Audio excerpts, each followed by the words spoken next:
Bon après-midi à tous et bienvenue à cette conférence de presse qui sera tenue par des membres de l'opposition burundaise. Ça va essentiellement porter sur les récentes élections du 5 juin, les parlementaires et les communales qui se sont déroulées dans des conditions assez incroyables, comme tous ceux qui ont suivi ont pu le voir, mais probablement quelques autres questions d'intérêt national, disons très actuelles, si on a le temps, et probablement un petit peu l'initiative du gouvernement burundais qu'on a vu récemment à New York sur 72. On pourra peut-être en parler. Donc nous sommes avec M. Frédéric Bambouyimvira, que beaucoup d'entre vous connaissent, c'est l'ancien vice-président de la République du Burundi. Il est également le président de CEFOR, c'est la coalition des forces de l'opposition pour le rétablissement de l'accord d'Arusha. Voilà. C'est M. Libera Ntibashira-Kandi de MAP Burundi Buhire. C'est également M. Mugwengezo Chobino, qui lui est président de l'UPD, mais également il est là comme porte-parole d'une coalition qui s'appelle la CRN. Coalition pour la Renaissance nationale, c'est ça? Coalition pour la Renaissance de la Nation. Voilà, Coalition pour la Renaissance, CRN, voilà. Et MAP, c'est MAP, Mouvement d'Action Patriotique. Et c'est très important, MAP, plutôt MAP Burundi Buhire. Buhire, c'est très important. En Kirundi. Vous avez intérêt à ne pas oublier une virgule avec ces messieurs. Donc, nous allons commencer déjà par M. Frédéric Bambouyimvira qui va nous placer très brièvement le cadre qui nous mène à la situation présente. Et il sera suivi par M. Chobino Mugwengezo qui reviendra, lui, pour proprement parler sur les récentes élections, ainsi que Libera Ntibashira-Kandi de MAP Burundi Buhire sur... c'était quoi encore? C'est une synthèse. Il va faire une sorte de cross à travers les différents éléments qui seront cessés. Ça va être des présentations maximum de 5 minutes par personne. Ça vous donnera le temps de pouvoir poser des questions s'il y en a. Bienvenue, M. Bambouyimvira. Merci, M. Mozi. Je peux faire la lecture. Bon, voilà. Donc, on revient sur les élections du 5 juin 2025 qui ont été tenues au Burundi pour comprendre les enjeux politiques et leurs conséquences. La première partie, c'est juste ce que je vais développer, c'est la conception et le cadrage constitutionnel des élections au Burundi. Et dans cette conception et cadrage, nous allons revenir sur les éléments essentiels. C'est la Déclaration universelle des droits de l'homme, c'est l'accord d'Arusha pour la paix et la réconciliation au Burundi, c'est la Constitution de mars 2025, mais peut-être on va essayer quelquefois de parler de la Constitution de juin 2018. La Déclaration universelle des droits de l'homme, c'est le troisième paragraphe du préambule. En fait, ce sont des éléments qui devraient être utilisés pour éviter que des peuples se révoltent contre les pouvoirs tyranniques. Et il est dit, comme au premier paragraphe, considérant que la méconnaissance et le mépris des droits de l'homme ont conduit à des actes de barbarie qui révoltent la conscience de l'humanité et que l'avènement d'un monde où les êtres humains seront libres de parler et de croire, libérés de la terreur et de la misère, a été proclamé comme la plus haute aspiration de l'homme. Deuxième paragraphe. Considérant qu'il est essentiel que les droits de l'homme soient protégés par un régime de droit pour que l'homme ne soit pas contraint en suprême recours à la révolte contre la tyrannie et l'oppression. Alors, la gestion des élections par le CNDD-FDD depuis 2010 est une expression du mépris des citoyens burundais et la gestion des affaires de l'État, on constate que ça maintient le citoyen dans la terreur et dans la misère. L'accord d'Arusha, de l'accord d'Arusha à la Constitution 2018, qu'est-ce qui s'est passé?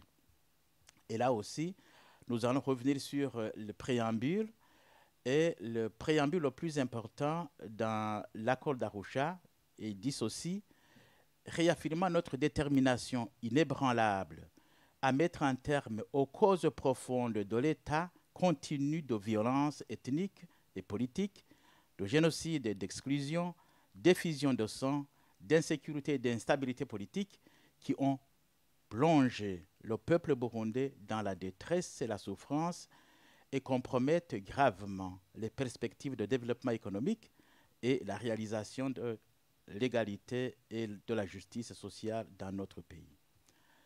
Alors, voilà, ce paragraphe a été repris in extenso dans la Constitution de mars 2005, mais le CNDD-FDD l'a élidé dans la Constitution de juin 2018 parce qu'il entendait continuer ou renforcer les causes de l'état de violence, d'effusion de sang, d'insécurité qui ne dit pas son nom.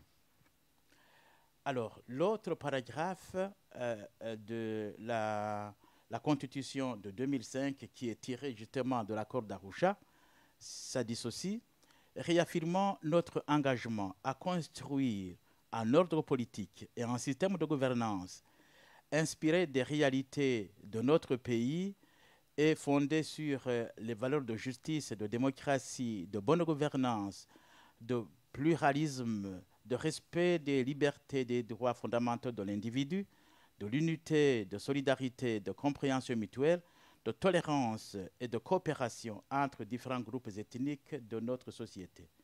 Ce paragraphe est repris dans les deux constitutions, mais constatez avec nous que les valeurs ci citées représentent l'enfant pauvre du CNDD-FDD, et cela au fur et à mesure que leur système électoral se développe, soit appliqué sur le terrain.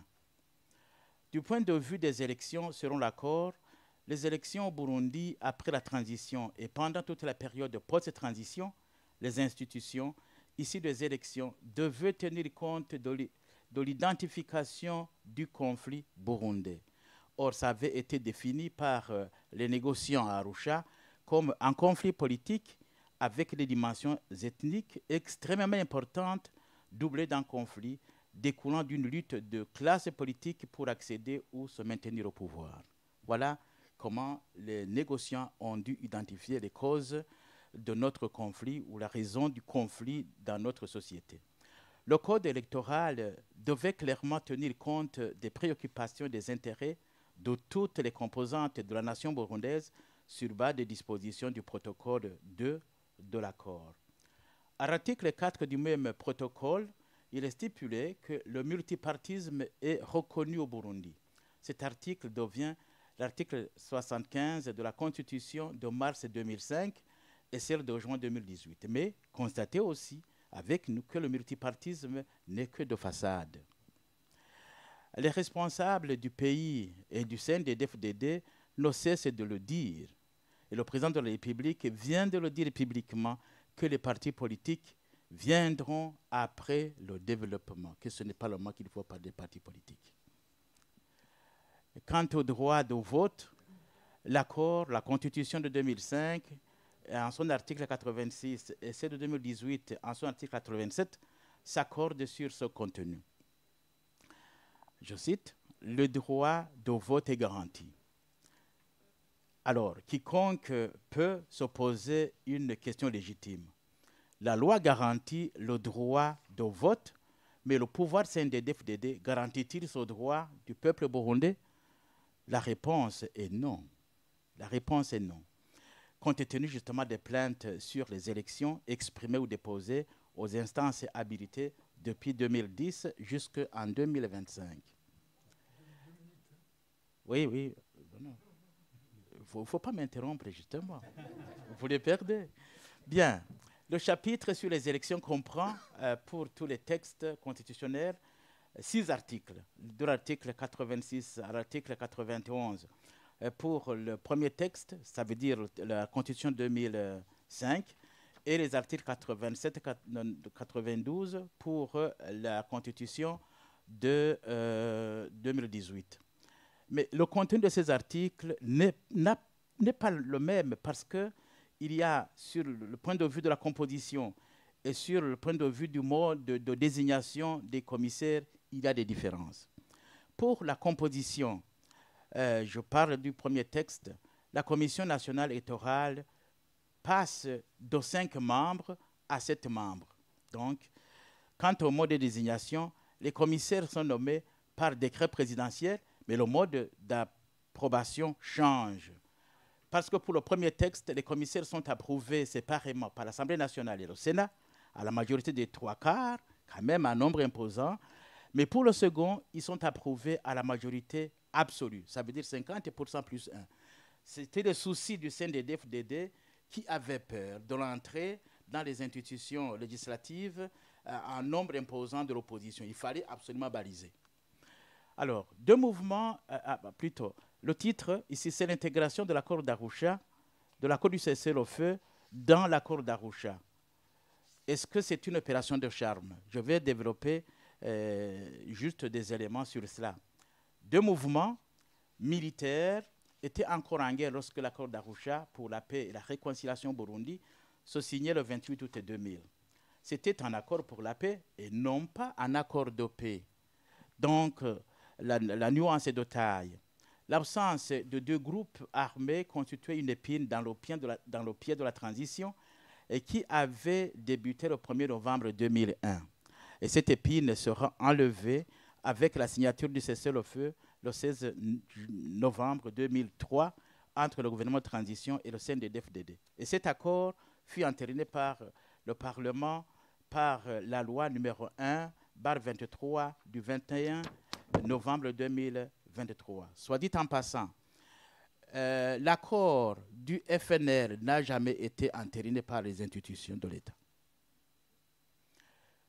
L'accord global du cessez-le-feu, en son deuxième paragraphe du préambule, se libère comme suit, rappelant les principes et les droits et les objectifs de l'accord d'Arusha pour la paix et la réconciliation au Burundi et la constitution de transition. Pour dire que, quand ils signaient, ils acceptaient que cet accord est important. Le 6e et 7e paragraphe de l'accord d'Arusha ont été repris dans l'accord global du cessez-le-feu en devenant le 4e et le 5e paragraphe du préambule. Mais les deux paragraphes deviendront le 11e et 13e paragraphe du préambule de la Constitution 2005. Voilà. Mais tenez, le paragraphe issu du paragraphe de l'accord d'Arusha, qui devenait le paragraphe 4 du préambule de l'accord d'Arusha, de cessez-le-feu, ne sera pas repris dans la Constitution de 2018. Tenez, ce n'est pas possible que le même mouvement militaire accepte le préambule, en fait, qui demande au Burundi de mettre un terme aux causes de violence. Vous l'acceptez dans votre accord du cessez-le-feu, mais vous ne l'acceptez pas dans votre constitution qui viendra plus tard. Donc, ça veut dire qu'il y a eu une inflexion quelque part. Alors, cette intégration de l'accord global dans l'accord d'Arusha est explicite à l'article 2 de l'accord d'Arusha qui stipule que l'accord global du cessez-le-feu fait partie intégrante de l'accord d'Arusha pour la paix et la réconciliation au Burundi. Il en abroge les dispositions contraires vis-à-vis du mouvement. Donc, alors, Nkurunziza, face à l'accord d'Arusha et la constitution qui en émanait. Déjà en juillet 2005, dans le mensuel Kirimba, le futur président de la République et président du CNDD-FDD d'alors s'exprimait sans embâche. Nous n'avons pas voulu entrer dans la logique du jeu institutionnel qui attribue 50% de postes aux Hutus et 50% de places aux Batuti au sein de l'armée et du Sénat. Donc, Nkurunziza n'était pas d'accord. Il avait exprimé. Alors, cette répartition ne nous concerne pas. Et dans cette interview, il ajoute que plus tard, cette constitution devra être amendée sur cette question de quotas précisément. Donc, il annonçait déjà la révision la révision de la Constitution de 2005 par la révision de la Constitution de 2018. Donc, il l'avait déjà annoncé. Alors, avec l'approche des solutions politico-ethniques, évidemment, les solutions changent, mais le CNDD-FDD est arrivé à vider l'accord d'Arusha de sa substance en privilégiant les solutions ethniques à l'intérieur du parti unique et écarter à jamais l'approche politique de solutions via les partis politiques où s'exprime la diversité d'idées et de pensées. En fait, qu'est-ce que cela signifie? Je tire la conclusion. Avec les élections de 5 juin 2025, le CNDD-FDD montre qu'il veut rester au pouvoir en faisant taire toutes les autres formations politiques. Et c'est ainsi qu'on arrive à ce constat. 1. La lutte de classe politique se renforce en refusant à tout prix l'alternance politique au sein des institutions. C'est ce qui vient d'être fait avec ces élections, parce qu'on a à l'Assemblée nationale 100% de députés du CNDD-FDD. L'autre question, c'est la question ethnique qui va se régler au sein d'un parti unique. Les Batutsis vont se recruter sur base de l'allégeance prêtée aux responsables du CNDD-FDD et au président de la République, et non sur base de diversité d'idées politiques. Donc, autrement dit, nous sommes partis pour longtemps en parti unique où il y aura des Bahutus et des Batutsis qui vont s'entendre sur comment se partager le pouvoir. Voilà, d'où le conflit tel que défini par les négociants reste entier et devons nous attendre aux mêmes conséquences, pouvant même s'empirer si nous ne restons pas vigilants. Voilà, la parole peut-être est à la personne qui suit. Merci beaucoup. Vous avez réussi à faire de 5 minutes à peu près 15 minutes. Je ne sais pas par quelle magie. Parce que je suis le premier. C'est pas autre chose. Vous êtes parti le premier au feu, donc privilège du premier. Oui. Monsieur Mouguengezo, mais 5 c'est 5, hein? N'est-ce pas? Oui.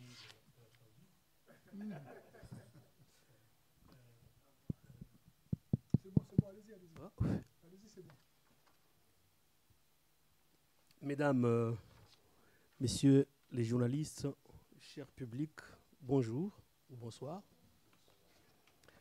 La Coalition pour la Renaissance de la Nation, Seré Nigere Rugamba, exprime sa profonde satisfaction de participer à cette noble activité aux côtés d'autres forces burundaises convaincues de la gravité extrême de la situation dans laquelle se trouve le Burundi et de la nécessité absolue d'agir en urgence pour le sauver. Un contexte dont il convient d'informer non seulement les Burundais, mais aussi et surtout le monde. Aujourd'hui, il est difficile de trouver les mots pour définir l'état actuel du Burundi, car depuis belle lurette, ce n'est plus seulement un état en déliquescence ou en faillite. À l'heure actuelle, des observateurs experts bien avisés vont jusqu'à affirmer l'impensable, que le Burundi n'existe plus. Les moins virulents parlent d'un état failli. Les causes immédiates de cet état de fait ne sont pas à chercher bien loin. Il s'agit des conséquences de la mauvaise gouvernance politique et économique du CNDD-FDD depuis son accès au pouvoir en 2005, particulièrement de la crise de 2015, avec l'ignoble troisième mandat de feu Pierre Nkurunziza en violation de la Constitution de 2005 et de l'accord d'Arusha dont celle-ci était issue, et du faible leadership du président Ndayishimiye depuis son accession au pouvoir dans un contexte tumultueux. De nombreuses crises se sont succédées, se traduisant par des milliers de morts d'innocents citoyens assassinés par ceux-là même qui étaient censés les protéger. Chaque jour, des enlèvements, des disparitions forcées sont signalées, tandis que des vols sont commis au grand jour, prémédités et parfois même annoncés à travers des chants des Imbonerakure, la Ligue des jeunes du parti CNDD-FDD au pouvoir, une ligue militarisée longtemps qualifiée de milice par les Nations Unies.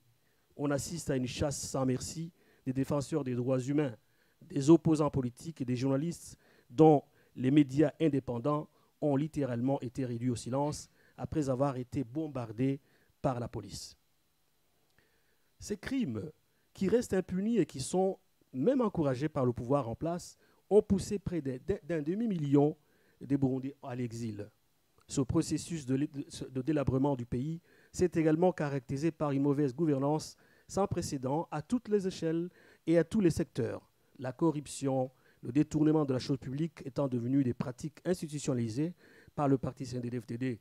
Un régime qui règne sans partage, un faible leadership qui se traduit par l'incapacité du pouvoir en place à prendre les mesures nécessaires en vue de restaurer la paix et la stabilité, ainsi que redresser l'économie nationale. À l'heure où l'on parle, tout, absolument tout, manque dans le pays. Depuis près de 3 ans, il n'y a pas de carburant et Pas donc de transport, pas de sucre, les produits de première nécessité dont les vivres se raréfient sur tout le territoire, faute de fertilisants, pas d'eau, pas d'électricité. Tous les services sont ceux, dont ceux de santé et de sécurité, sont à l'agonie. L'unique usine de production de boissons a presque mis la clé sous le paillasson. Aucun investissement étranger, même les initiatives locales étant annihilées par une politique dépourvue de toute vision, et j'en passe. Et de pire, le tout coiffé par le tarissement complet de devises étrangères. Bref, la vie semble s'être arrêtée dans le pays des mille et mille îles collines que seul le chef de l'État et son entourage qualifient à tout bout de champ d'Éden pour voiler la face d'une opinion déjà désabusée. Mais ce tableau est encore plus assombri par la prolifération des discours de haine devenus le chef et unique langage toléré, voire béni par le système instauré par le CNDD-FDD pouvoir. Dicté par la déclaration des partis-États, du secrétaire général de ce parti au pouvoir, le discours de responsable de cette formation politique est clair. Pas de place pour quiconque n'étant pas du CNDD-FDD. Il faut s'en débarrasser, ou alors il doit se débrouiller pour savoir où s'exiler. Voilà les termes communs au cours de la dernière campagne pour les élections parlementaires et communales du 5 juin, avec 100% de voix pour le parti-État. Un résultat qui n'a étonné personne au vu des actes de fraude flagrantes qui ont émaillé les scrutins. Mais le pire dans tout cela, c'est l'instrumentalisation de la jeunesse et surtout le formatage des enfants appelés de l'aigle, symbole du CNDD-FDD, jusqu'aux tout petits, auxquels les autorités enseignent des faits sciemment déformés de l'histoire du pays, en leur inculquant le fait qu'ils ont, je cite, des ennemis auxquels ils ne céderont plus jamais le pays. Comme un symbole, ces ennemis que le pouvoir ne cite pas par fausse pudeur ou par calcul politique ne sont tout autres que les Tutsis que les autorités du Burundi, sur impulsion du président Évariste Ndayishimiye, va aider à chasser et tuer jusqu'en RDC par l'envoi illégal des troupes des militaires pour appuyer le FARDC, Ouazalendo, le FDLR, dans cette funeste manœuvre. Ces dérives sont des signes alarmants que le mal absolu peut se produire au Burundi, surtout que le système mis en place par le CNDD-FDD est en train de concentrer tous les pouvoirs et de se doter des moyens de mise en œuvre d'une politique ouvertement destinée à écarter et éliminer tous ceux qui ne sont pas de son côté. Pour la coalition pour la renaissance de la nation Sereni-Ugamba, une voie s'impose, la restauration de la paix, la stabilité et l'identité nationale est le seul chemin capable de sauver la nation burundaise de la faillite de l'État dans laquelle le dirige le parti au pouvoir.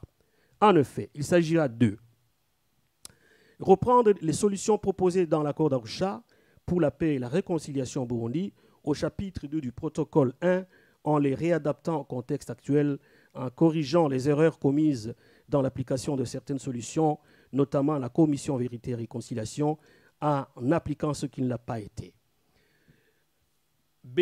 Reprendre et enseigner résolument l'idéologie nationaliste inspirée de la lutte du prince Louis Gasore, centrée sur les principes de l'unité nationale réconciliée, le refus des identités ethno-raciales imposées, la revalorisation de l'identité nationale et la citoyenneté Murundi. C. Engager un dialogue inclusif entre les forces vives de la nation, indépendamment de leur appartenance politique, en vue de discuter et adopter une plateforme politique permettant de restaurer l'état de droit ou restaurer l'état tout court.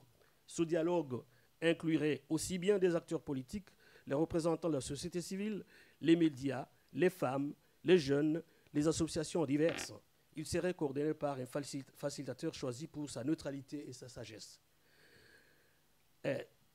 D. Adopter un programme minimum de relance et de reconstruction post-crise et mobiliser les ressources nécessaires pour sa mise en œuvre. Néanmoins, pour la Sereni-Ugamba, rien ne sera possible tant que le CNDD-FDD est au pouvoir, ayant démontré depuis son accession à la tête du pays ses limites et son incapacité à diriger. Rappelons par ailleurs qu'un arrêt de la Cour de justice de l'EAC a conclu sur l'illégalité du troisième mandat de Pierre Nkurunziza et donc du système actuel qui en est conséquent. La CRN Ngererugamba en appelle de tous ses voeux au rassemblement de toutes les forces éprises d'un Burundi renoué ou rénové pour œuvrer à rendre au peuple burundi la dignité qu'il mérite. Et espère que cette synergie à travers cette conférence de presse sera un pas de plus et sans retour vers ce noble objectif. La CRN Ngererugamba ne ménagera aucun effort pour apporter sa pierre à l'édifice en vue de la construction d'un Burundi paisible, moderne et prospère. Je vous remercie. Je ne vous ai pas interrompu parce que j'ai regardé vos feuilles et je voyais que vous étiez à la fin. Donc, Libéra, 4 minutes pour qu'on récupère 3. D'accord. Bonsoir à toutes et à tous. Avant de donner mon speech, je voulais préciser une chose, que nos pensées vont envers les réfugiés burundais qui croupissent dans les camps au Rwanda, en Ouganda, en Tanzanie et ailleurs. Nos pensées aussi vont envers toutes les Burundaises et tous les Burundais de l'intérieur qui ne savent plus à quel sein se vouer parce qu'ils vivent dans des conditions inimaginables. Mes collègues compatriotes ont souligné le contexte socio-politico-économique. Les Burundais manquent de tout, de tout. Les écoliers n'ont pas de bancs et de pupitres depuis des années. Mais vous voyez les buildings poussés à Bujumbura, etc., etc. Deuxième chose, le pouvoir de Bujumbura considère l'opposition comme les ennemis du pays. Ce n'est pas vrai. Nous sommes des patriotes. Sinon, nous ne serons pas ici.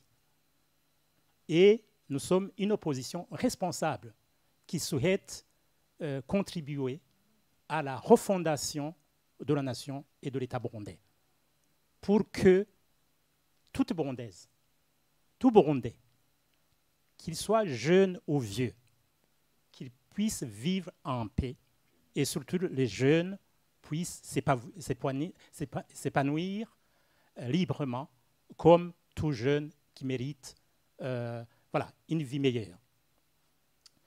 Alors, je vais essayer vraiment d'être bref en synthétisant. Tout simplement, les élections s'organisent en 3 phases, 3 étapes.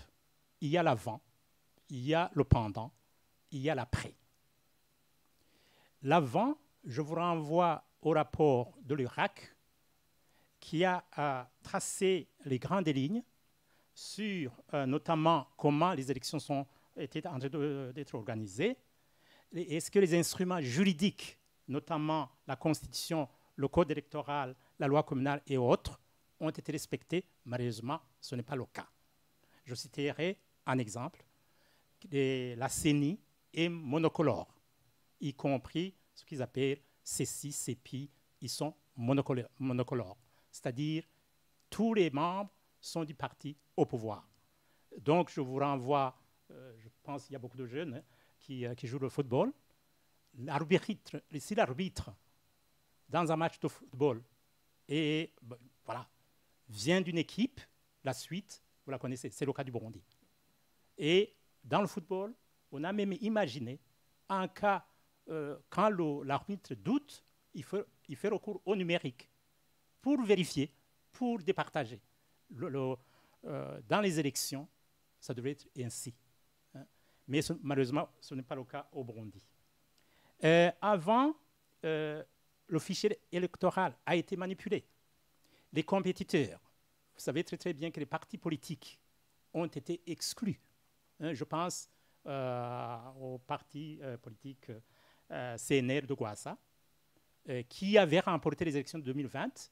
Et voilà, en 2025, une gifle. Donc, le CNDD-FDD a tout fait pour écarter les partis politiques.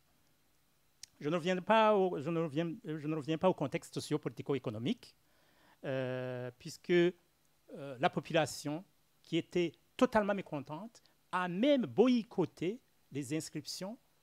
Donc, ils ont boycotté, ils ont refusé, mais le CNDD-FDD a utilisé les moyens forts en les bloquant dans les marchés sans montrer la carte d'électeur. Alors, pour dire quoi? Avant, les élections se préparent avant. Pour dire quoi? La bonne organisation des élections se remarque avant les élections. Alors, pendant, qu'est-ce qui s'est passé réellement? Et là, je vous renvoie au rapport de la conférence des évêques qui avait des observateurs, plus ou moins 30% du territoire, donc plutôt 30% du bureau de vote. Il y avait des observateurs mandatés par la conférence des évêques. Et il y a eu manque de transparence, bourrage d'urnes, je cite, violation de secret de vote, falsification des résultats, exclusion arbitraire d'observateurs indépendants, enrôlement d'électeurs fictifs, mineurs, personnes décédées ici, bien sûr, c'est avant les élections, pression et intimidation en zone rurale, détention et harcèlement d'agents de l'opposition, vote multiple et abus de procuration par la jeunesse Imbonera Courrier, affiliée au parti au pouvoir, interdiction faite aux médias de couvrir le vote en temps réel, accès inégalitaire au bureau de vote entre médias publics et privés. Après donc, les élections du 5 juin, naturellement, c'est la gestion des contentieux électoraux. Malheureusement, comme l'arbitre et voilà, tous les organes qui devraient trancher les litiges sont affiliés au parti au pouvoir, les résultats, voilà.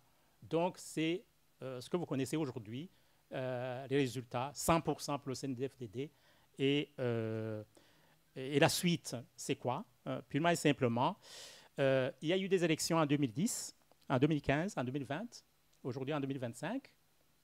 Les conditions de vie de la population, chaque fois qu'il y a eu des élections, sont détériorées.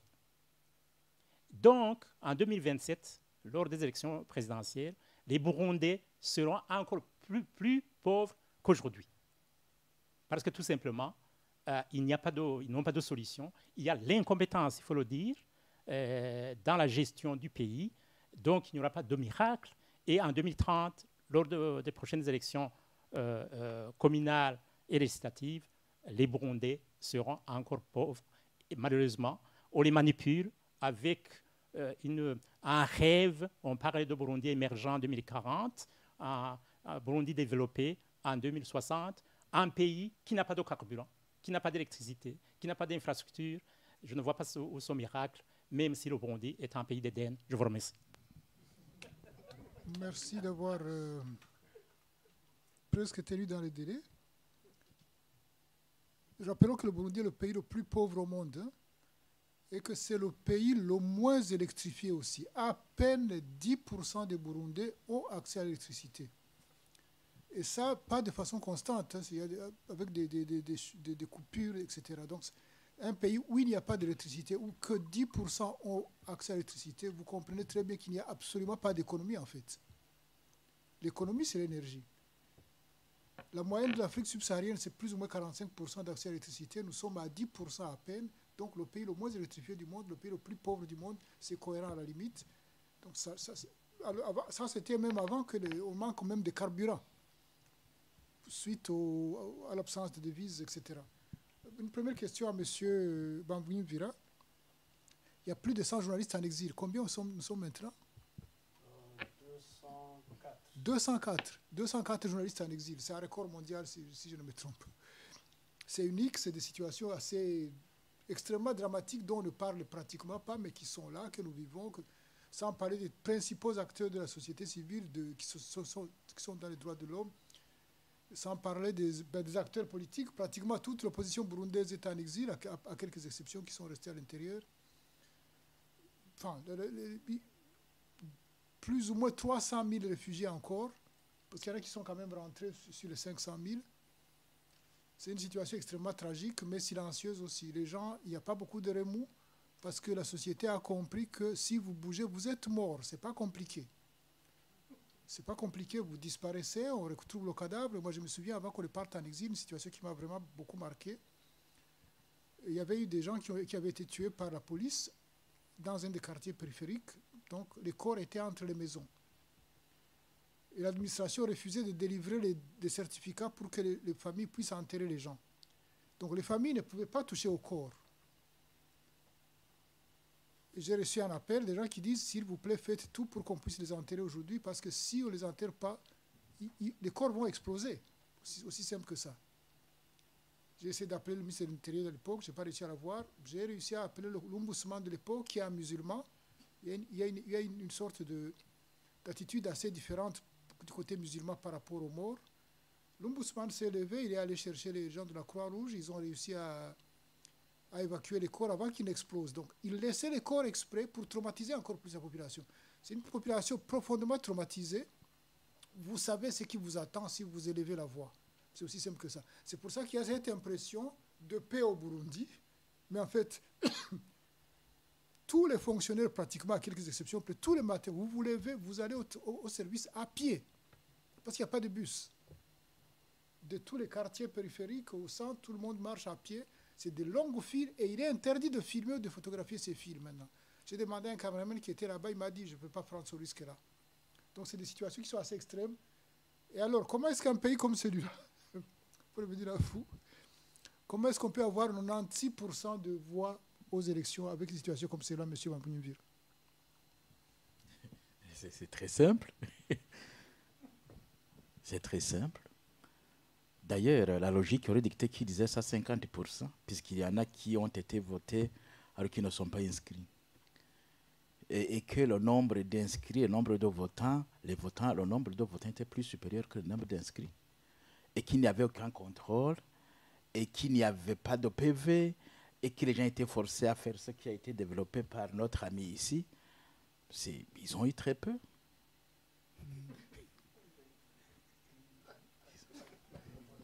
96%, c'est un échec. Hein?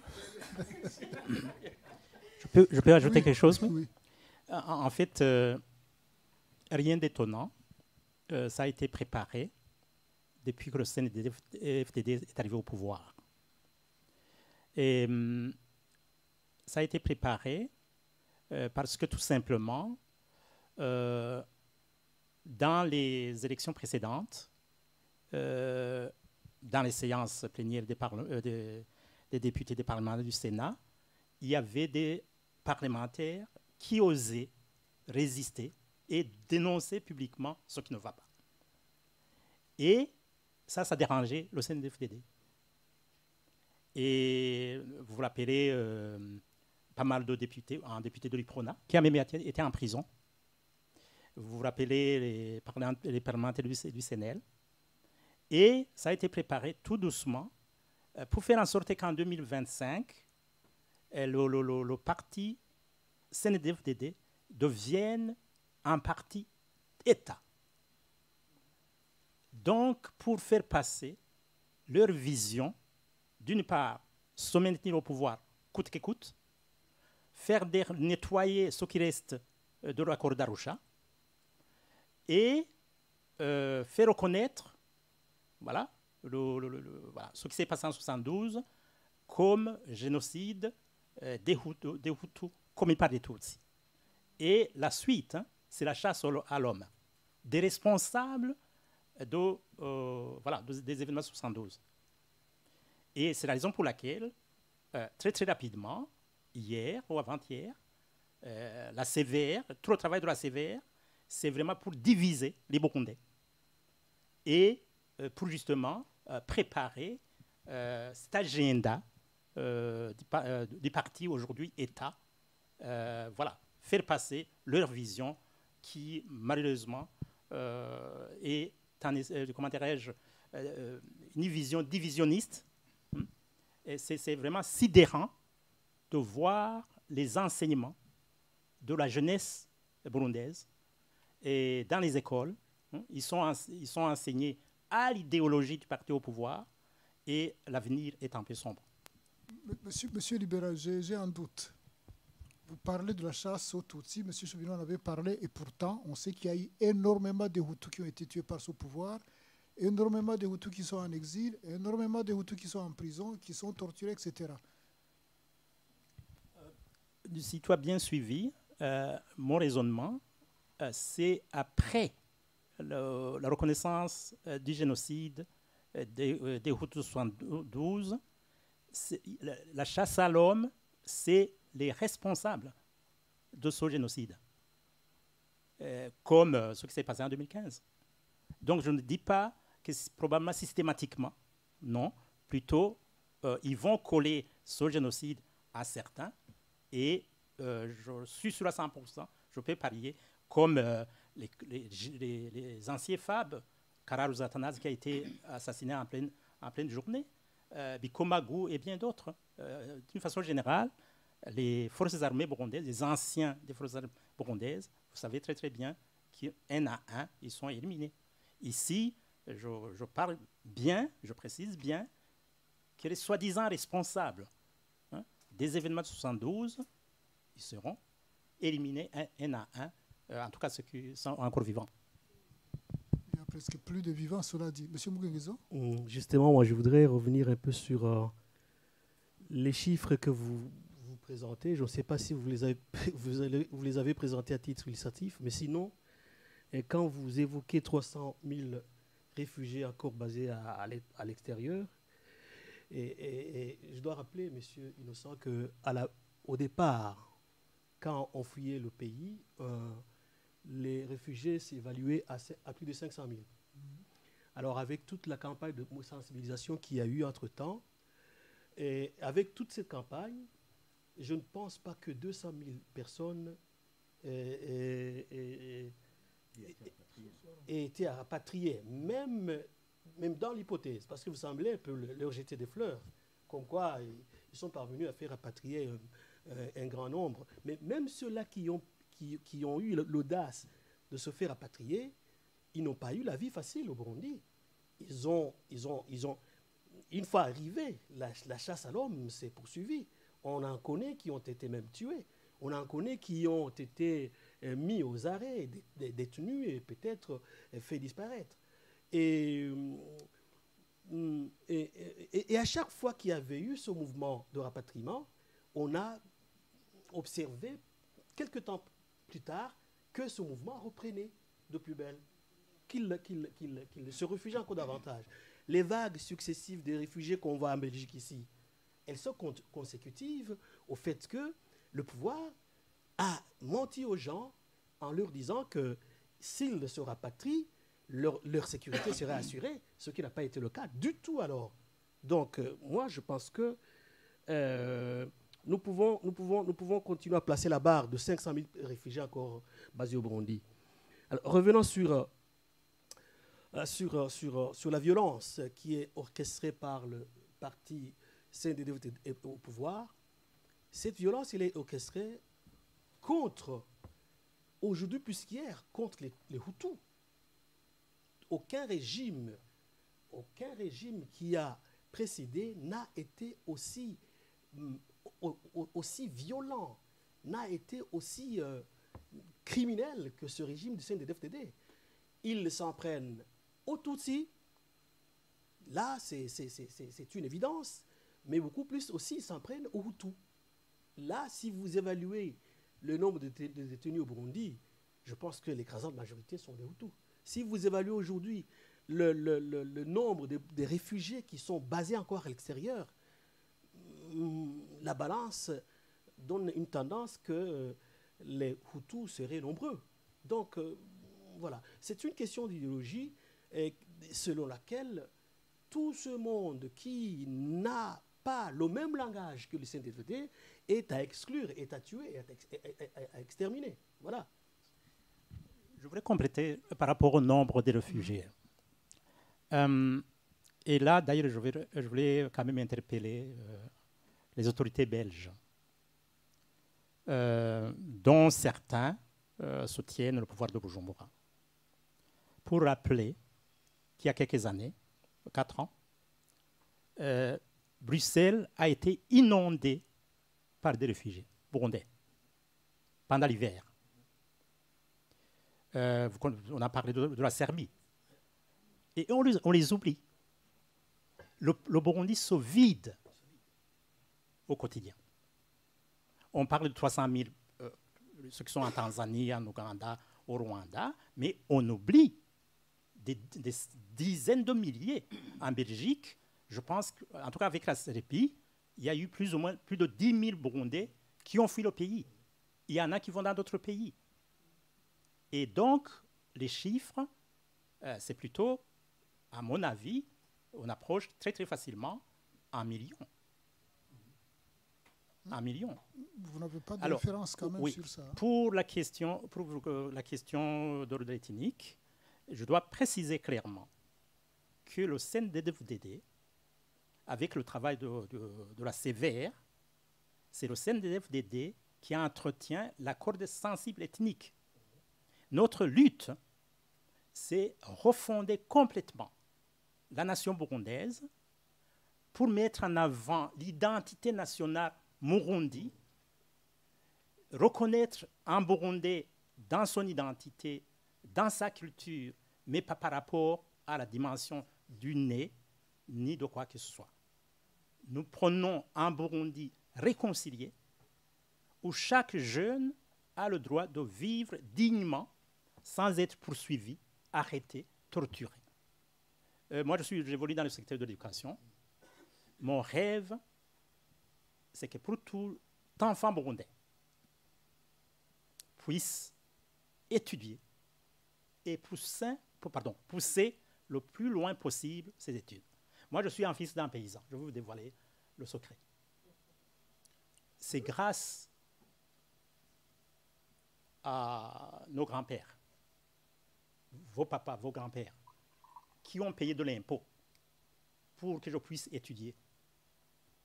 Et j'ai le devoir moral, avec des amis, bien sûr, avec qui nous partageons la lutte, j'ai le devoir moral de rendre à César ce qui est à César.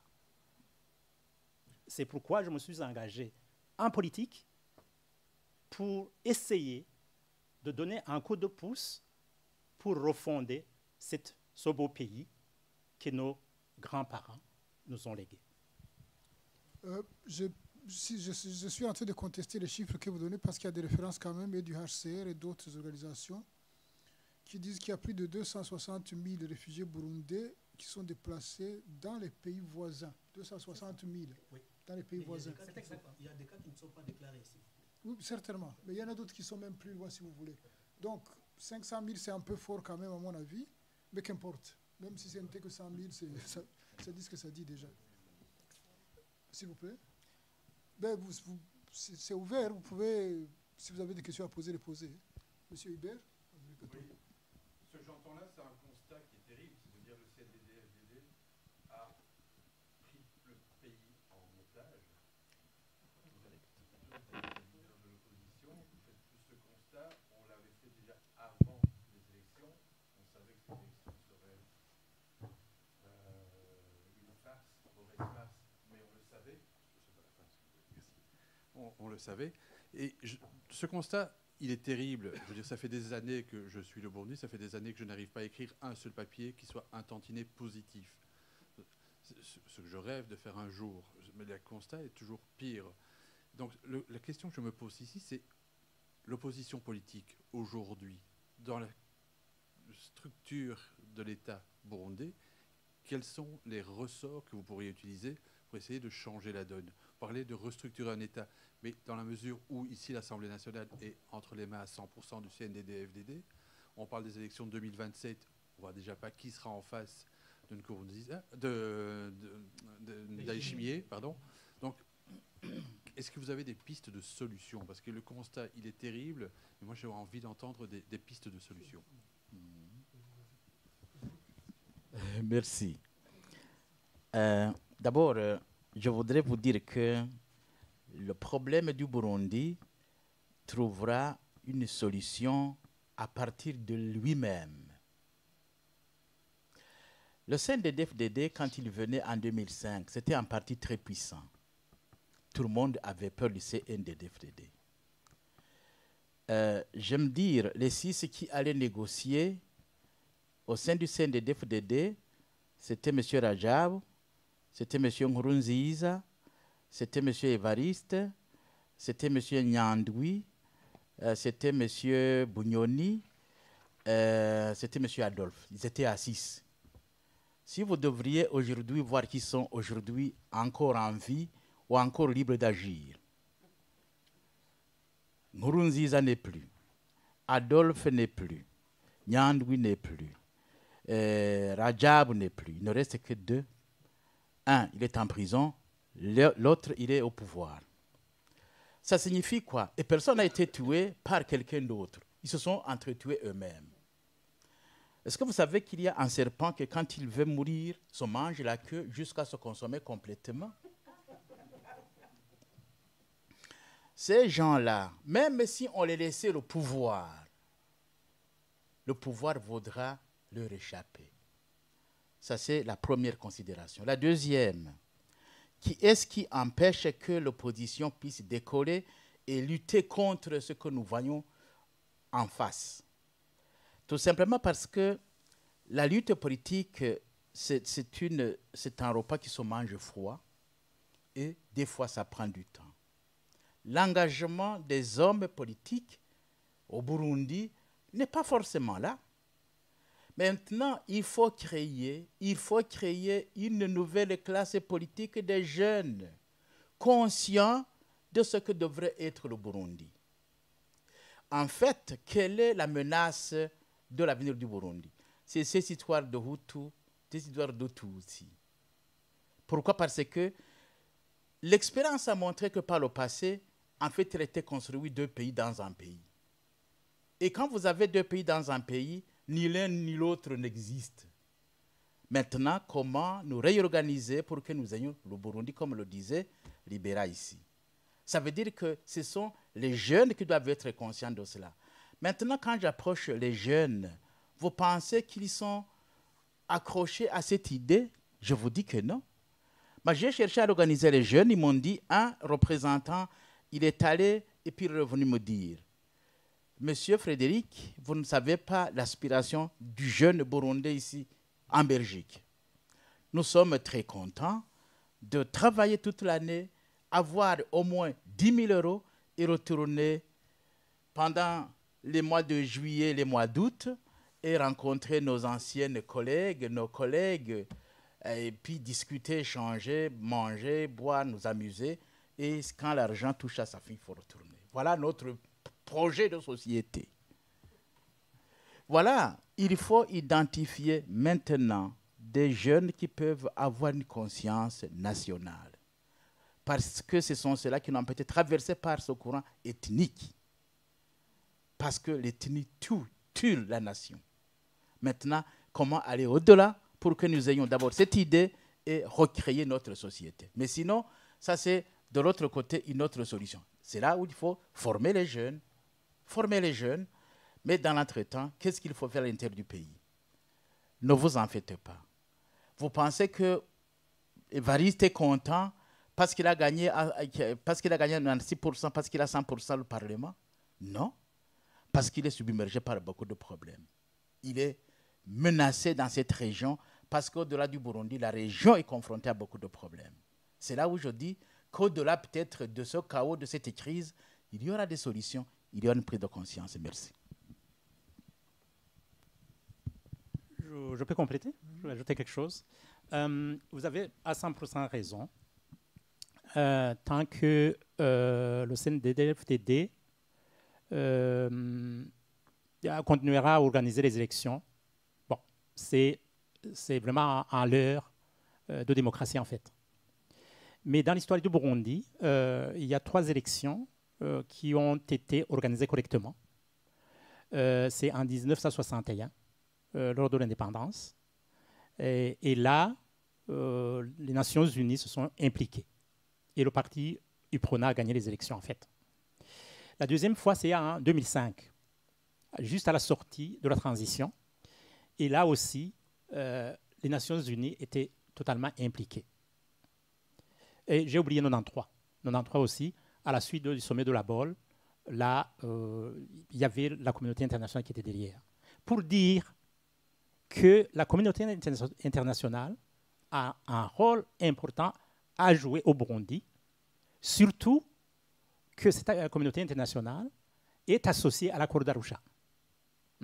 Et l'accord d'Arusha jusqu'aujourd'hui, même si le CNDD-FDD souhaite l'intérêt, le parti au État n'arrive pas à l'intérêt parce que c'est une affaire non seulement des Burundais, mais aussi de la communauté internationale. Donc, un instrument politique sur lequel nous pouvons construire quelque chose sur le plan politique. Et nous sommes en train d'y travailler, je veux dire l'opposition. Et c'est public, c'est connu. On s'est retrouvés il y a 2 ans, ici en Belgique, justement, dans le cadre pour voir comment réhabiliter cet accord. Ce travail continue, ce projet continue. Ça, c'est 1. 2, l'opposition, nous devons travailler jour et nuit pour rétablir, je dirais, créer des rapports de force et qui permettront justement de rééquilibrer les choses, finalement, pour arriver à cette refondation de la nation que nous souhaitons. Je ne vais pas dévoiler ici comment, en tout cas, le peuple burundais dans son ensemble, tout aussi confondu, est totalement fatigué.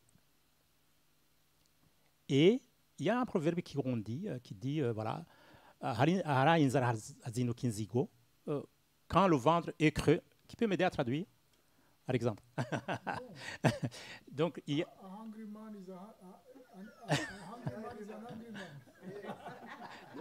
Oui.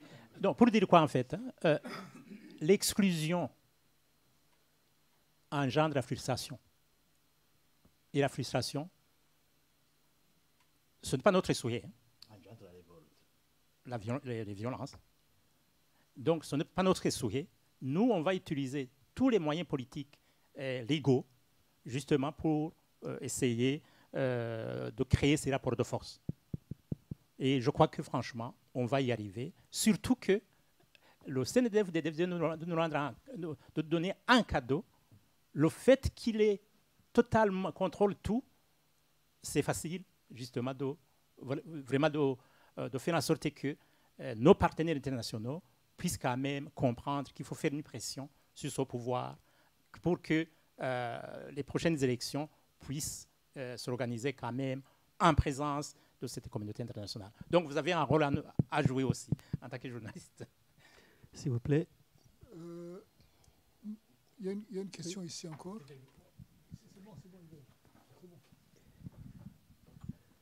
Bon, ça va faire 20 ans que le parti CNDD est au pouvoir et que voilà maintenant les élections de 2025 a été la consécration justement de l'exclusion de tout le monde.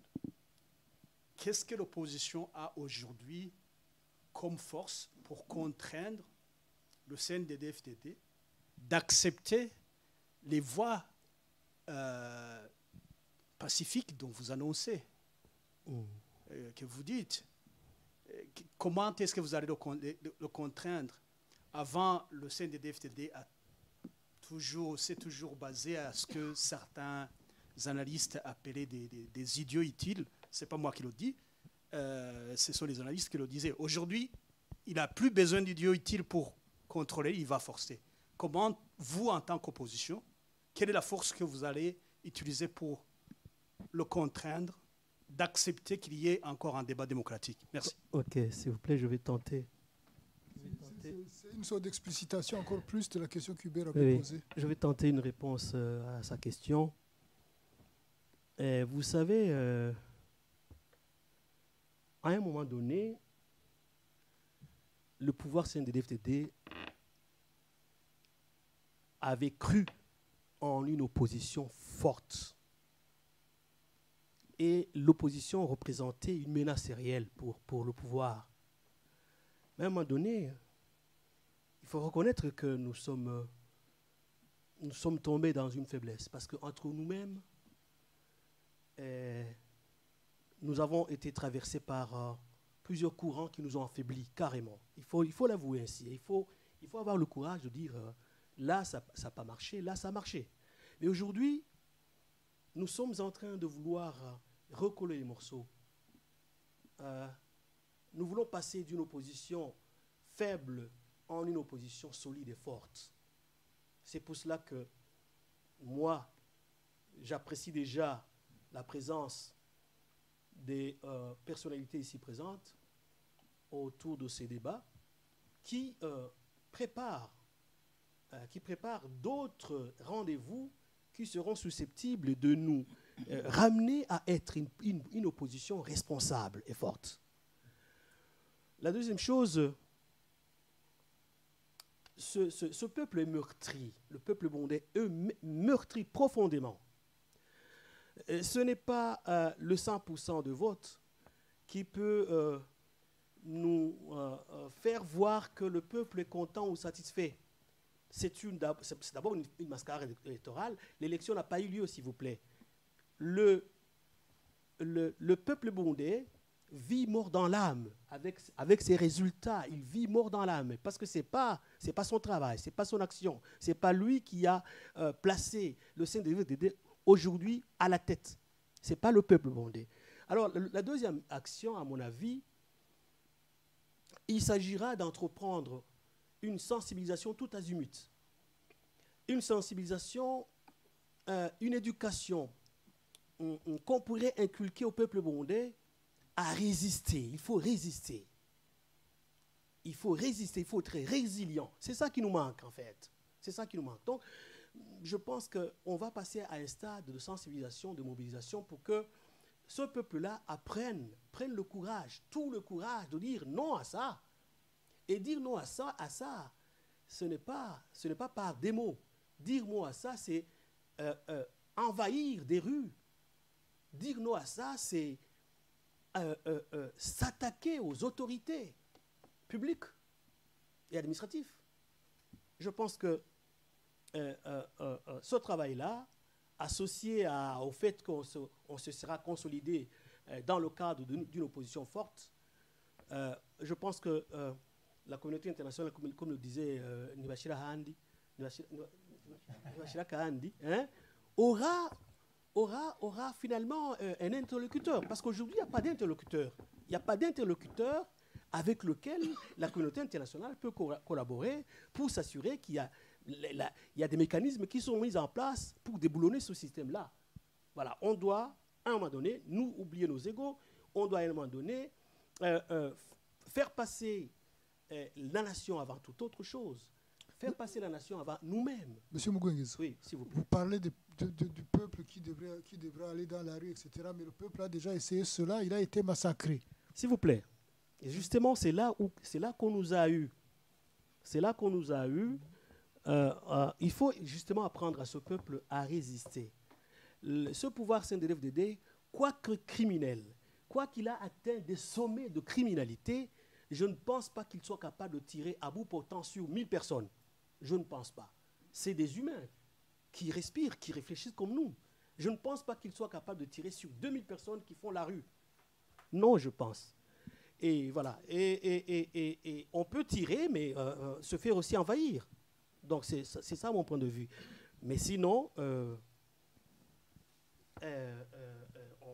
s'ils veulent nous pousser à l'extrême, parce qu'il y a une loi internationale qui l'autorise, mais nous, on n'ira pas à l'extrême. On doit nous assurer que nous mettons en place des mécanismes qui seront susceptibles de déboulonner définitivement ce système-là. Merci. Monsieur Bambouyimville, est-ce que l'opposition burundaise n'est pas totalement déconnectée des réalités du pays dans la mesure où vous êtes habitué depuis un certain temps, depuis les années 90, au début, à avoir un jeu démocratique, il y a les médias qui sont indépendants, il y a la société civile, il y a du débat, etc. Mais maintenant, vous vous retrouvez avec l'espace qui est vraiment fermé et vous ne savez plus quoi faire, en fait. N'est-ce pas ça votre problème? Mais c'est exactement cela. Rendons-nous à l'évidence. Rendons-nous à l'évidence. Nous discutons, nous avons des amis, nous avons des parents à l'intérieur du pays. Nous discutons chaque jour avec eux. Voilà ce qu'ils nous disent. On n'est pas au point de chercher la sensibilisation. Nous sommes sensibilisés. Ce dont nous avons besoin aujourd'hui, c'est une force qui soit organisée, derrière laquelle nous allons nous ranger pour chasser ce pouvoir. Voilà ce que nous disent les populations là-bas. Il n'y a pas autre chose. Deux, les gens du CNDD-FDD, ils y sont divisés. Il y en a qui sont très mécontents de voir que ces résultats ont été comme ils ont été. Ils se révoltent. Ça veut dire qu'il faut plutôt imaginer. En fait, le cas de l'opposition burundaise, c'est un cas d'école. Parce que nous avons traversé tout ce que nous avons traversé. Nous avons fait une démocratie à l'européenne. En 1993, nous avons organisé les élections, nous les avons gagnées. Mais voilà, et après, qu'est-ce qui s'est passé? Il y a eu la guerre et on a cherché à ramener le CNDD-FDD pour nous entendre sur comment gérer le pays. Mais voilà, au lieu de comprendre la voie politique tracée, ils ont dit cette voie politique ne nous intéresse pas. Nous avons besoin de notre propre voie. Maintenant, ils ont leur propre voie. Ça veut dire, ils veulent absolument qu'ils aient un exécutif à 100%, un législatif à 100%, le judiciaire à 100%. Mais la question qui se pose, est-ce que ce genre de régime peut exister et résister à tous les courants? Moi, je ne crois pas. Ça veut dire, comme le disait Frédéric Engels, chaque chose porte en son sein les racines de sa propre destruction, les germes de sa propre destruction. Maintenant, organisons-nous, rasseyons-nous. Je vous ai dit, il faut nous rasseoir, il faut rassembler les forces et travailler de concert avec ceux qui sont à l'intérieur, qui veulent, et nous allons chercher à nous organiser. Mais que personne ne vous dise que maintenant, l'opposition peut être capable de chasser le pouvoir, ce serait franchement une illusion. Je n'aime pas des illusions. Non. Non. Est-ce que l'opposition politique est capable de parler d'une seule voix? Je vous l'ai dit. Nous sommes en train de nous chercher après avoir constaté qu'il y en avait parmi nous qui travaillaient avec le pouvoir. Il y en a qui étaient ici. Avec qui nous organisions des réunions. Cela, ici, dans tel hôtel, Mais on constatait que les chambres d'hôtel avaient été déjà identifiées par le service de renseignement de Bujumbura. Qui est-ce qui donnait les informations? Ça veut dire que parmi nous, il y en a qui jouaient l'opposition, mais qui travaillaient pour le pouvoir. Et on les voit, ils sont rentrés. Mais ils vont retourner. Ils vont retourner. J'entends qu'ils veulent retourner. Parce qu'ils s'attendaient à ce qu'ils aient des places, ils n'ont rien eu maintenant. Donc ça veut dire que ce sont des opposants en puissance qui doivent absolument revenir et nous dire « Nous nous sommes trompés. Donnons le temps au temps. Les choses changeront, je crois. Merci. » Je vais quand même nuancer. Franchement, ça fait 4 ans qu'on travaille ensemble sur ce projet de réhabilitation de la corridor d'Arusha. Et je n'entrerai pas en détail, mais il y a des gens, tous les dimanches, se réunissent sur ce projet. Ils le savent. Ils le savent. J'ai parlé de cette rencontre à Louvain-la-Neuve. Ça a été dans la presse. Il y a des compatriotes qui étaient dans d'autres villes, en Afrique, en Amérique du Nord. Et le projet avance. Donc, il y a vraiment un travail, une harmonie depuis plus ou moins 4 ans. Bien sûr, c'est tout à fait normal. Tout début est très difficile. Ce que M. Van Vlieren faisait allusion, c'est vraiment au lendemain de 2015, jusqu'à 2018-19. Après, on travaille vraiment en harmonie. Et ça, je ne peux pas mentir, ils sont à côté de moi. Et aussi, comment dire, ce projet est porté par des forces vives, internes et externes. Il y en a qui sont au Burundi. Donc, je ne dis pas qu'on essaie, mais le pas déjà franchi est assez parlant. Donc, on tient le cap. Ça, c'est un. Deux, pour répondre à Alexandre, la première chose qu'on n'a pas compris, qui était vraiment très difficile, c'est de comprendre le fonctionnement du CNDD-FDD. Aujourd'hui, on a compris qu'ils sont vraiment dans l'irrationalité la plus totale. Par conséquent, on doit s'adapter à ce pouvoir irrationnel qui prend en otage tout un peuple et nous, l'opposition, être en phase avec le peuple. Je suis dans le secteur de l'éducation. Je peux lancer des projets dans le secteur de l'éducation, justement pour traduire en acte ce qu'on dit en parole. Et le peuple observant via différents canaux. Les autres qui sont dans d'autres secteurs, dans le secteur de la médecine, pourront faire la même chose, etc., etc. Finalement, pour dire quoi? Pour être en phase avec le peuple et canaliser le peuple sur base de nos résultats. Et aussi montrer que nous sommes une opposition responsable. Autrement dit, préparer la refondation de la nation burundaise et de l'État burundais sur base de ce mini-projet concret, réel, en faveur des Burundais. Et quand je suis venu dans cette conférence, ce n'était pas vraiment pour parler pour mon mouvement d'action patriotique, c'était pour parler pour tous les Burundais qui sont fatigués par ce pouvoir, mais je voulais glisser un mot, que Mapurundi Buhire, ça signifie mouvement d'action patriotique. On le fait, on le dit et on le fait. Et l'histoire nous donnera raison. Je pense qu'on va y arriver, main dans la main, en continuant à travailler sur ce projet rassembleur. Si on réussit à atteindre le résultat, on va mettre en place un autre projet et essayer d'avancer ensemble sur base d'une gestion axée sur les résultats.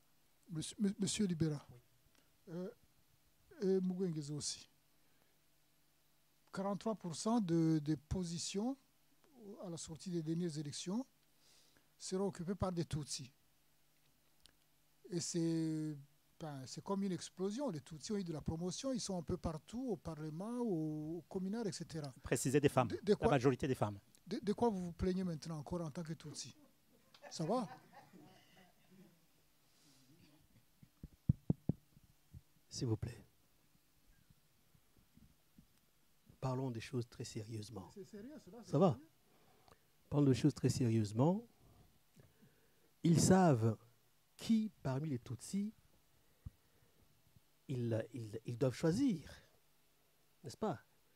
Ils ne sont pas idiots de n'avoir pas pris, par exemple, Tasia Sibomana ou Ngai Mhenda. Hein? Ils savent qu'ils auront besoin d'un effectif qui les aidera à chaque fois à atteindre des objectifs qui se sont fixés.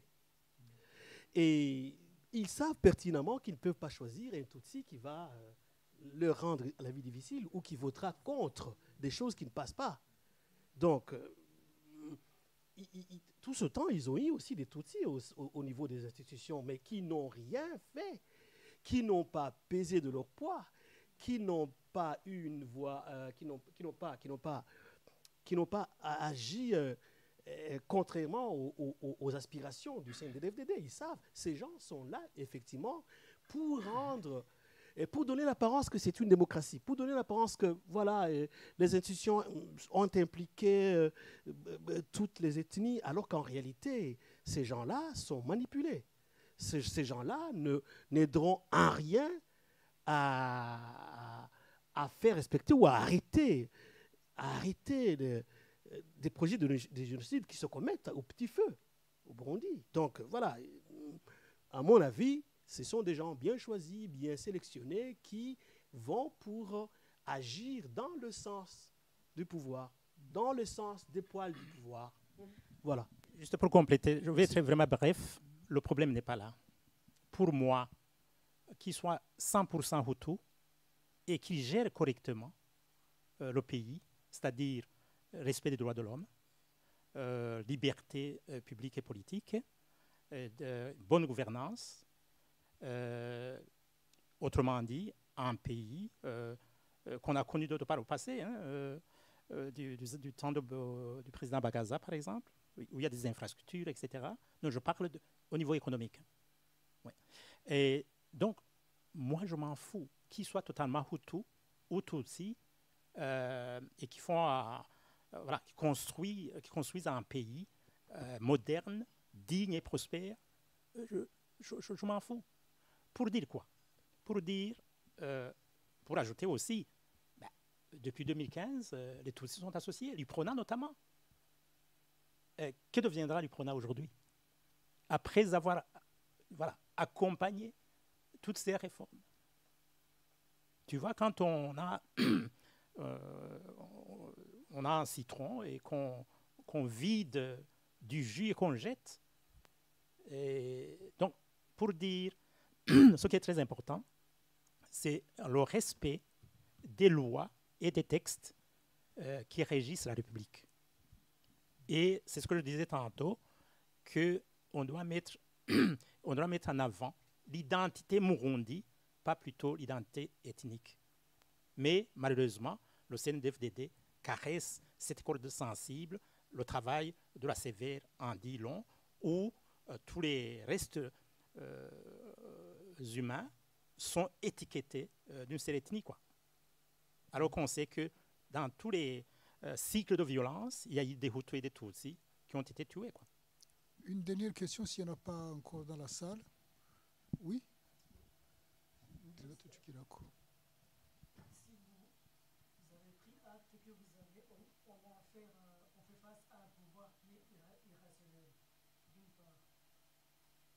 D'autre part, vous dites que vous n'avez pas le droit, vous êtes contre l'illusion. Alors, la question, est-ce que... Il y a un micro derrière. Est-ce qu'il n'est pas temps de que l'opposition puisse reconnaître qu'il ne reste que la résistance armée? C'est ça la question. Merci. D'abord, je réponds à la question qui est développée ici et à ta question.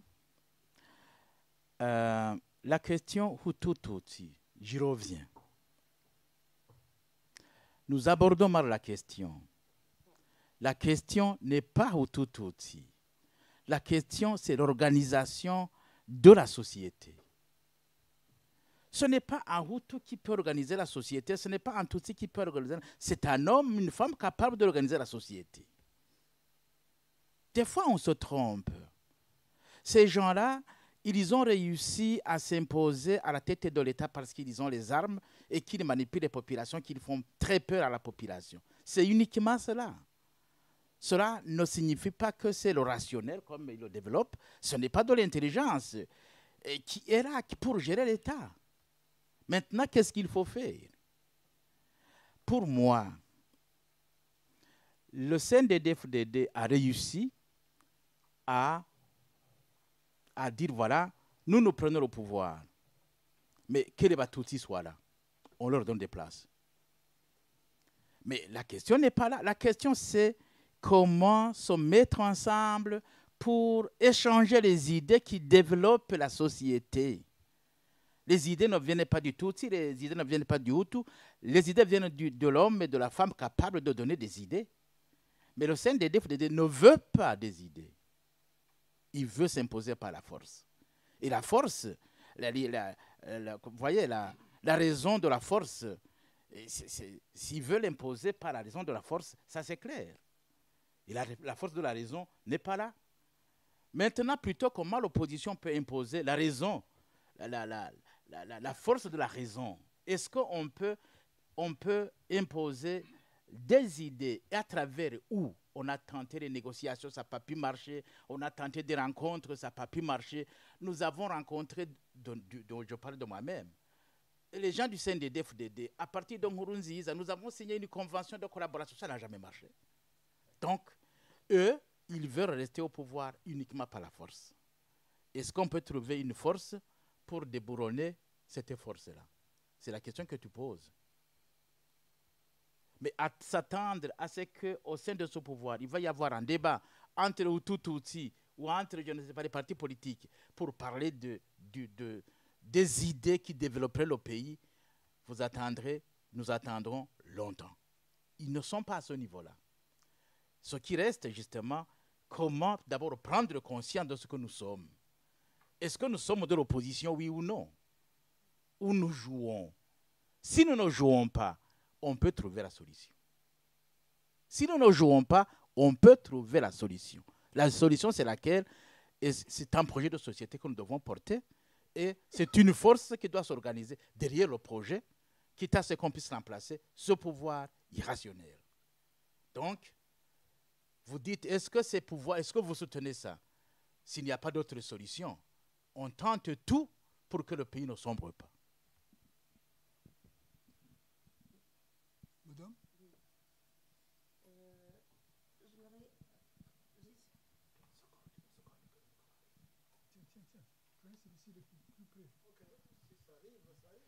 Si ça arrive.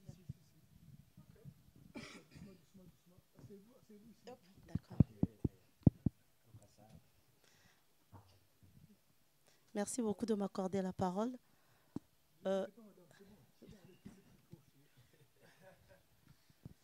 D'abord, la question, je vais la poser à M. Mohozi. Oui, parce que vous posez beaucoup de questions. Vous faites partie aussi de la population burundaise. Et ce qui se décide ici ou bien qui s'échange ici, vous faites partie aussi. Donc la question que je voulais vous poser, c'est en rapport avec ce que vous avez dit, comme quoi le pays, notre pays, est le plus pauvre du monde. Il est le 10e en rapport avec l'énergie. Seuls 10% des Burundais ont accès à l'électricité. À l'électricité, voilà, excusez-moi. Et alors là, je voulais poser une question par rapport à ça. C'est-à-dire, le Burundi, c'est comme une entreprise qui déclare la faillite quand il n'y a pas le conseil d'entreprise. Et le conseil d'entreprise aujourd'hui, c'est le CNDD-FDD avec les élections qui viennent de se réaliser. Et encore une question, c'est par rapport à la population burundaise. La population burundaise entend beaucoup plus ce qui se parle autour de l'opposition, des revendications d'ici et là. On en est fatigué. Moi, en tant qu'une mère, moi j'ai besoin de vivre en paix. Et l'opposition, je braque beaucoup plus mes yeux à l'opposition parce que je n'ai plus confiance peut-être de ce qui se passe au pays. Monsieur Bamvuginyuvira a dit qu'il parle souvent avec sa famille qui est encore là. Est-ce que vous ne trouvez pas que vous êtes redevable par rapport à la population qui est fatiguée? Merci. Bon, il y a une citoyenne burundaise qui me demande de transmettre sa question aux acteurs politiques. Je transmets.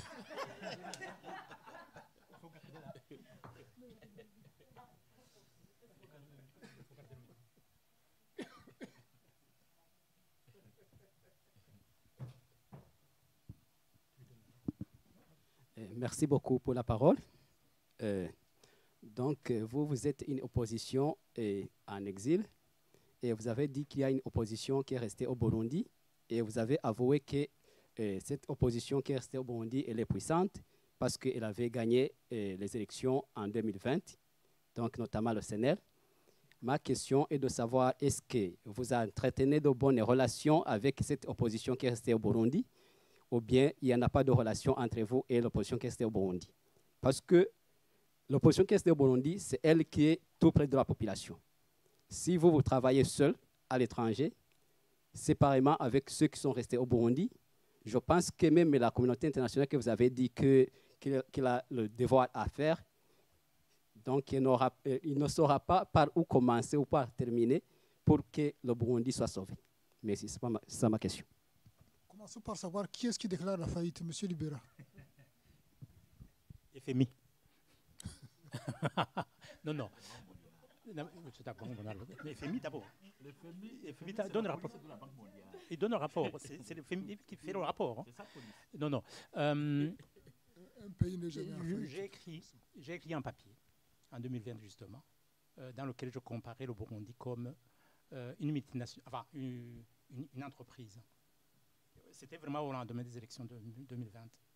Et dans ce papier, je conseillais justement, je conseillais Ndayishimiye de faire un choix entre le statu quo, donc continuer à gérer comme on nous a géré le pays, ou alors faire un changement progressif, hein, pour ne pas fixer bien sûr ses partenaires, mais arriver à un changement radical de la gouvernance socio-économique du pays.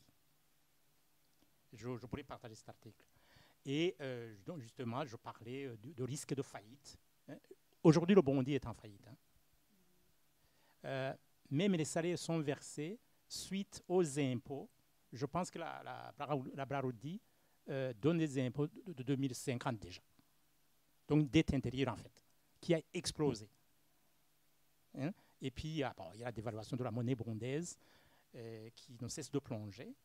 Et voilà, le balance de paiement, c'est-à-dire les importations et exportations, quand on fait la différence, c'est négatif. Et puis les réserves, c'est je crois d'une semaine. Alors que dans des conditions plus ou moins normales, c'était 3 mois, 6 mois, je pense. Ouais. Donc le Burundi est en faillite en fait. Donc, et voilà. Mais comment dire, il y a un soutien qui commence à se manifester de la part des pays européens, alors que même les sanctions prises par l'Union européenne sont toujours là. Donc ces pays violent les décisions de l'Union européenne en fait. Et c'est là où justement on doit faire un travail de diplomatie, de lobbying, pour sensibiliser ces pays, notamment aux ces ministres, et pour qu'ils comprennent, moi je suis belge, je paie de l'impôt ici, hein, donc j'ai un mot à dire. Hein. Donc comment financer un pouvoir totalement irrationnel, qui tue, qui viole, qui fait des dégâts? C'est inacceptable. Hein. Ici, voilà. Et puis ce sont les citoyens qui financent. Donc voilà, donc c'est à nous, la balle est dans notre camp, de travailler, mais dans la main justement pour arriver à, c'est une des solutions dont on n'a pas parlé, la diplomatie parfois aide. Je ne sais pas, moi, j'ai répondu à la question. Bon, je crois que vous avez répondu. Monsieur Bambouyim Vira, juste pour terminer, vous avez été vice-président de la République à des moments qui n'étaient pas faciles non plus. Est-ce que vous aviez atteint des niveaux, disons, de délabrement économique, social, politique dans le pays comme ceux qu'on atteint aujourd'hui alors que le pays est censé être en paix? Bon, non, justement pas. De toute façon, quand on analyse l'évolution socio-économique, politico-socio-économique du pays, on constate qu'on touche le fond maintenant. On n'avait jamais atteint ce genre de niveau, même avec l'embargo. Non. C'est la première fois qu'on passe des années sans carburant. Le carburant, il est là, il vient. Mais il est récupéré par ces gens-là en cachette pour qu'ils puissent le vendre à un prix élevé pour aider les leurs. Ce n'est pas autre chose. Le président est au courant de tout ça, mais il vous tiendra notre langage. Maintenant, est-ce que vous avez des regrets? Est-ce que j'ai des regrets? J'ai des remords. Bambouyim Vira, il est connu au Burundi, selon les différents moments, comme enseignant, comme député, comme vice-président, comme chargé de la patrimoine, comme quelqu'un qui anime des ASBL pour montrer comment vivre ensemble. Maintenant, le pouvoir, justement, qui avait constaté tous Mon problème avec eux, ils ont organisé mon assassinat, j'ai dû fuir. Est-ce que fuir est un péché? Même Jésus a fui. Et Albert Einstein aussi. Oui. Donc, je ne sais pas. Je ne pouvais rien faire. J'avais tout organisé. J'ai organisé les marches et manifestations. J'ai tout fait. Maintenant, justement, ils ont dit, cet homme doit être tué. J'ai eu un message du président Ndayishimiye il y a moins d'un mois. Mais il a dit à quelqu'un qui est venu me trouver ici, il lui a dit, va dire à Bambignon Vira de ne pas continuer à m'énerver. Il ne faut pas qu'il continue à m'énerver. Je te demande d'aller lui dire ceci. Il a dit non, non, je ne peux pas lui donner son message. Téléphone, toi-même, Bambignon Vira, donne-lui son message. Il a dit, est-ce que tu es sûr qu'il peut répondre à mon appel? Et il lui a dit, est-ce que ce n'est pas un Moutouti celui-là? Ah. Mais moi je dis, je fais tout ce que je peux faire, dans les limites de mes moyens. J'aurais pu me taire et disparaître comme les autres de la scène politique. Personne ne me poursuivrait, parce qu'à un moment donné, je peux constater que je ne peux plus être utile. Mais je continue cependant. Je continue. Est-ce que mon travail est compris? Les gens me disent oui, continuez quand même.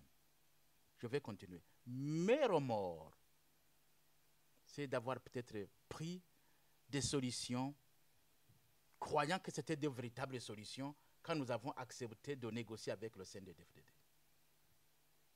Nous ne savions pas ce qu'ils avaient en tête. Mais, chemin faisant, on constate que c'était des monstres, ce n'étaient pas des humains. Ils avaient un projet contre le pays. Contre le pays. Le pays est en danger. Je dois vous le dire, le pays est en danger. Parce que leur projet de société, ce n'est pas pour le pays, c'est contre le pays. Je le dis à mon âme et conscience. Et par conséquent, qu'est-ce qu'il faut faire? Si tout le monde, si vous aussi qui êtes ici, vous vous rendez compte que ce que je dis c'est vrai, est-ce que c'est vrai? Est-ce que nous faisons le même constat, oui ou non? Il faut le dire ouvertement, papa. Oui. Non, vous dites quoi? Non. Les Burundais doivent s'associer s'ils veulent absolument que leur pays continue d'exister, de se mettre d'accord et chercher ensemble des solutions. La question, est-ce que vous êtes en communication avec l'opposition intérieure? Oui.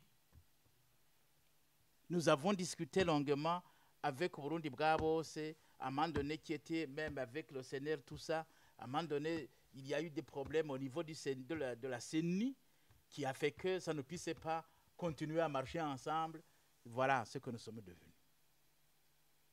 Mais ce n'est que partie remise. Le travail de l'opposition doit se poursuivre.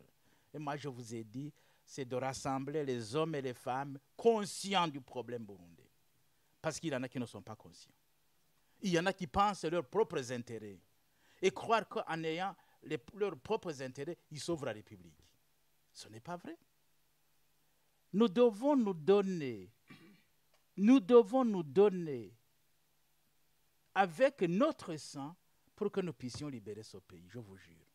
Sinon, les générations futures vont nous cracher dessus. Mais moi, je continue à faire ce que je peux faire comme personne. Merci. Merci beaucoup, messieurs. Il est 20h. Juste pour ajouter un mot quand même. Une phrase. Oui, une phrase. Nous sommes conscients que le changement se fera au Burundi. Donc, nos organisations politiques existent bel et bien au Burundi. Voilà. Donc, nous travaillons non seulement avec les organisations politiques qui existent, mais nous existons aussi au Burundi. Merci, messieurs, pour cette conférence et pour les éclaircissements que vous avez apportés. Merci à ceux qui ont posé des questions. Merci au Press Club qui nous a accueillis. Merci infiniment. Il est 20h, donc nous arrêtons là. Moins une ou deux, bon, ça va.